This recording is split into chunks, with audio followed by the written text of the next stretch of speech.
आणि आता बातमी आहे महायुतीमध्ये सुरू असलेल्या धुसफूस संदर्भातली। आता शिंदेंच्या आमदारांशिवायच रायगड जिल्हा वार्षिक नियोजनाची बैठक पार पडली। अजित पवारांच्या दालनामध्ये आदिती तटकरेंच्या उपस्थितीमध्ये ही बैठक झाली। जिल्हाधिकारी या बैठकीला ऑनलाईन उपस्थित होते। या बैठकीला शिंदेंच्या आमदार गैरहजेरीवरून राजकीय वर्तुळामध्ये सध्या नाराजीची चर्चा सुरू झाली आहे। यावर आता अजित पवारांच्या कार्यालयाकडून स्पष्टीकरण देण्यात आलंय।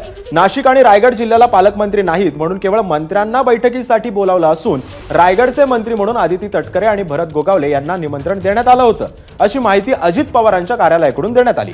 मात्र भरत गोगावले बैठकीसाठी आले नसल्याचं अजित पवारांच्या कार्यालयाकडून सांगण्यात आलं। दरम्यान या सगळ्या प्रकारावरती उपमुख्यमंत्री एकनाथ शिंदेंनी काय प्रतिक्रिया दिली आहे पाहूया। आज पालकमंत्र्याची बैठक नव्हती। रायगडचा जो आहे जिल्हा आणि नियोजन त्या संदर्भात बैठक झाली।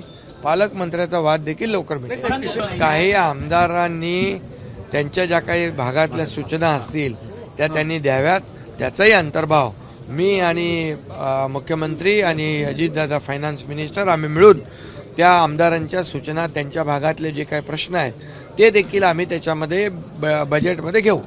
दरम्यान रायगड जिल्हा वार्षिक नियोजन समितीच्या बैठकीसंदर्भात कोणतीही माहिती नसल्याचं आमदार महेंद्र दळवी आणि महेंद्र थोरवेंनी एबीपी माझाशी बोलताना सांगितलंय।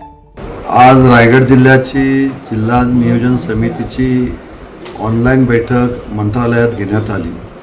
या बैठकीसंदर्भात आमदारांना कोणतीही आम्हाला त्या ठिकाणी कल्पना देण्यात आलेली नाही।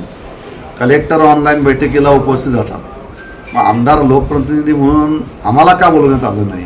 परंतु अजितदादांच्या दालनामध्ये ती बैठक घेण्यात आली आणि त्या बैठकीला आमदारांना त्या ठिकाणी डावलण्यात आलं। आमदारांना त्या ठिकाणी माहिती सांगितली नाही।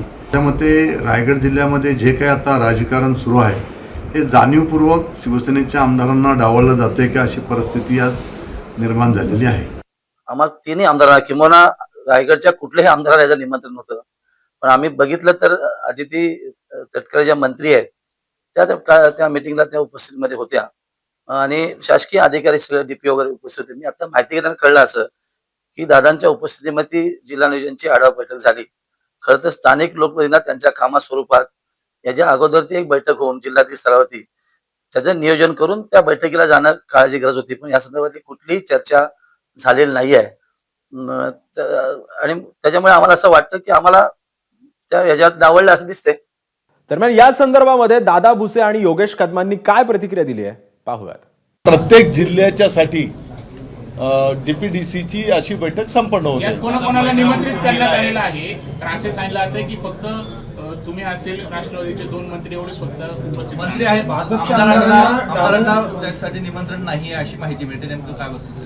नाही, मी माहिती घेतो, परंतु आम्हाला आमंत्रण आहे आणि आपल्या शेवटी पुढच्या येणाऱ्या वर्षाच्या प्रगतीच्या दृष्टिकोनातून, विकास कामाच्या दृष्टिकोनातून त्या ठिकाणी जिल्ह्याचं